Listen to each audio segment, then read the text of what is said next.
Praise the Lord. ഉൽപ്പത്തി പുസ്തകം 6-ാം അധ്യായം 1 മുതൽ 22 വരെയുള്ള വേദഭാഗങ്ങൾ. മനുഷ്യൻ ഭൂമിയിൽ പെരുകി തുടങ്ങി. അവർക്ക് പുത്രിമാർ ജനിച്ചപ്പോൾ ദൈവത്തിൻ്റെ പുത്രന്മാർ മനുഷ്യരുടെ പുത്രിമാരെ സൗന്ദര്യമുള്ളവരെന്ന് കണ്ടിട്ട് തങ്ങൾക്ക് ബോധിച്ച ഏവരെയും ഭാര്യമാരായി എടുത്തു.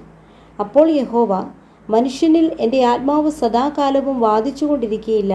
അവൻ ജഡം തന്നെയല്ലോ, എങ്കിലും അവൻ്റെ കാലം 120 സംവത്സരമാകും എന്നരുളി ചെയ്തു.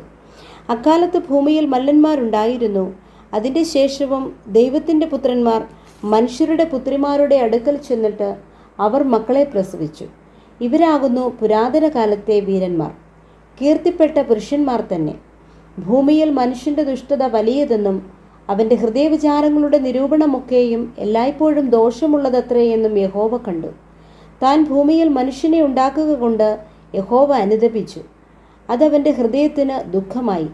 ഞാൻ സൃഷ്ടിച്ചിട്ടുള്ള മനുഷ്യനെ ഭൂമിയിൽ നിന്നു നശിപ്പിച്ചു കളയും, മനുഷ്യനെയും മൃഗത്തെയും ഇഴജാതിയെയും ആകാശത്തിലെ പക്ഷികളെയും തന്നെ.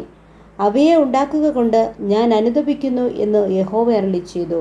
എന്നാൽ നോഹയ്ക്ക് യഹോവയുടെ കൃപ ലഭിച്ചു. നോഹയുടെ വംശപാരമ്പര്യം എന്തെന്നാൽ,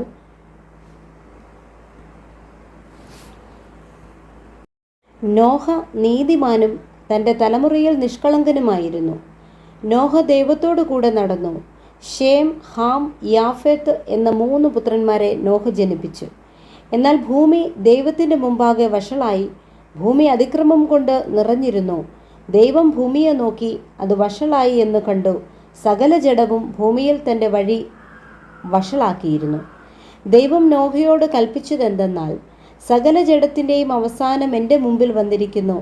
ഭൂമി അവരാൽ അതിക്രമം കൊണ്ട് നിറഞ്ഞിരിക്കുന്നു. ഞാൻ അവരെ ഭൂമിയോടുകൂടെ നശിപ്പിക്കും. നീ ഗോഫർ മരം കൊണ്ട് ഒരു പെട്ടകമുണ്ടാക്കുക. പെട്ടകത്തിന് അറകളുണ്ടാക്കി അകത്തും പുറത്തും കീൽ തേക്കണം. അത് ഉണ്ടാക്കേണ്ടത് എങ്ങനെയെന്നാൽ, പെട്ടകത്തിൻ്റെ നീളം 300 മുഴം, വീതി 50 മുഴം, ഉയരം 30 മുഴം.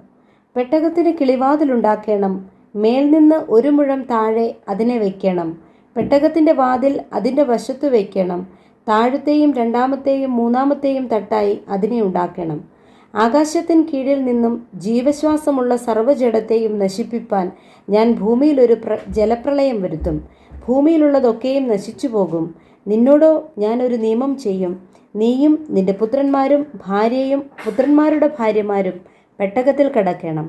സകല ജീവികളിൽ നിന്നും സർവ്വജഡത്തിൽ നിന്നും തന്നെ ഈരണ്ടിനെ നിന്നോടുകൂടെ ജീവരക്ഷയ്ക്കായിട്ട് പെട്ടകത്തിൽ കയറ്റണം. അവ ആണും പെണ്ണുമായിരിക്കണം. അതത് തരം പക്ഷികളിൽ നിന്നും അതത് തരം മൃഗങ്ങളിൽ നിന്നും ഭൂമിയിലെ അതത് തരം ഇഴജാതികളിൽ നിന്നൊക്കെയും ഈരണ്ട് ജീവരക്ഷയ്ക്കായിട്ട് നിന്റെ അടുക്കൽ വരണം. നീയോ സകല ഭക്ഷണ സാധനങ്ങളിൽ നിന്നും വേണ്ടുന്നതെടുത്ത് സംഗ്രഹിച്ചു കൊള്ളണം. അത് നിനക്കും അവയ്ക്കും ആഹാരമായിരിക്കണം. ദൈവം തന്നോട് കൽപ്പിച്ചതൊക്കെയും നോഹ ചെയ്തു. അങ്ങനെ തന്നെ അവൻ ചെയ്തു. Praise the Lord. ഈ വചനങ്ങളാൽ ദൈവം നമ്മെ ഏവരെയും സമൃദ്ധിയായി അനുഗ്രഹിക്കുമാറാകട്ടെ. ആമേൻ.